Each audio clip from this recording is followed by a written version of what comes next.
Bem, falar de micro-organismos é um tema que para mim é muito querido e para mim a primeira perspectiva que eu tento ter a nível de micro-organismos é pensar como é que no tempo de Aristóteles uma pessoa poderia procurar micro-organismos e aperceber-se da sua existência.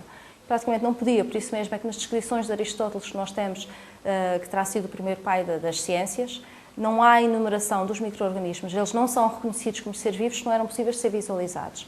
A definição senso-lato de um micro-organismo é que é um ser vivo muito pequeno, microscópico. Para termos uma ideia, é pelo menos 10 vezes, uma célula de um micro-organismo é 10 vezes mais pequeno do que um fio de um cabelo humano. Portanto, aí já temos uma ideia de quão pequenos é que eles são. E Aristóteles não tinha a tecnologia para poder perceber que eles existiam.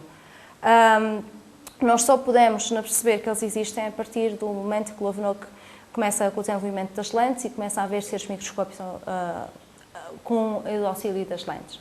Por isso mesmo, o aparecimento dos micro-organismos dentro da planópia de seres vivos no planeta só surge muito mais tarde. As plantas já tinham ganho o seu nicho, os animais já tinham ganho o seu nicho.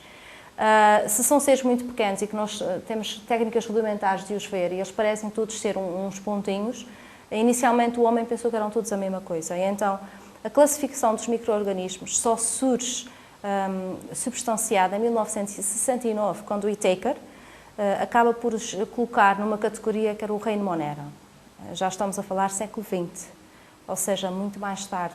Quando estamos a falar de Aristóteles fazer uma classificação entre plantas e animais, e depois andamos muitos séculos para a frente e chegamos ao século XX e é pela primeira vez que surgem os micro-organismos em termos de comparativos com o resto da vida no planeta, percebemos que há uma falha muito grande de informação sobre o conhecimento do modo de vida destes seres vivos. A partir do momento que nos apercebemos, com a utilização de microscópios rudimentares, que existem seres muito pequenos que a olho nu não são possíveis de ser observados, começamos também a ter, infelizmente, uma ligação entre eles e a transmissão de doenças. Portanto, logo por a mesma altura foi feita a analogia em que esses micro-organismos eram vetores portadores de mal-estar para o ser humano. E daí a conotação muito negativa. A maior parte dos micro-organismos que nós estamos a referir, no seu caso, eram bactérias, que viemos a descobrir que eram patógenos e que causavam mal-estar ao ser humano. E portanto, mais por assim dizer, uma característica que não beneficiou a nossa curiosidade para tentar descobrir o mundo microbiano, a não ser pela negativa, que era para tentar prevenir que eles nos atacassem, por assim dizer. E, portanto, a nossa perspectiva dos micro-organismos e as nossas relações com os micro-organismos foram muito impactadas pelos efeitos negativos que eles tinham para nós. E esquecemos muito facilmente, e não tínhamos também conhecimento suficiente, de que os queijos, que mesmo já existiam nessa altura, a parte de iogurtes, do processo de fermentação, produção da cerveja, produção de vinhos, tudo isso era feito através de um processo que era influenciado e era catalisado por micro-organismos. Essa perspectiva perde-se quando temos uma noção preocupante de que eles são portadores de doenças.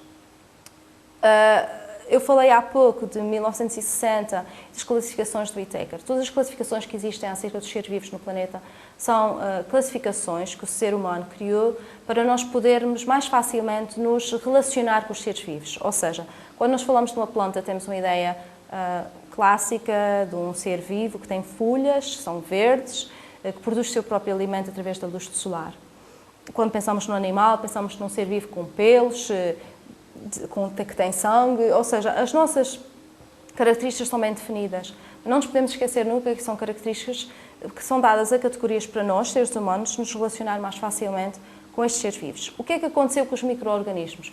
O nosso relacionamento é que eles eram seres, a nossa primeira sensação é que eles eram seres muito pequenos, que não se viam olho nu. E então, isso foi o suficiente para os colocar dentro de um grupo que era chamado o Reino Monera. Então, em 1969, temos esta classificação de plantas, de fungos, de animais, de protistas, que também eram seres muito pequenos, e de Monera, que eram o que nós chamávamos as bactérias. Uma classificação, como eu tinha dito, desses 5 reinos estanque e criada para o ser humano se relacionar com os seres vivos.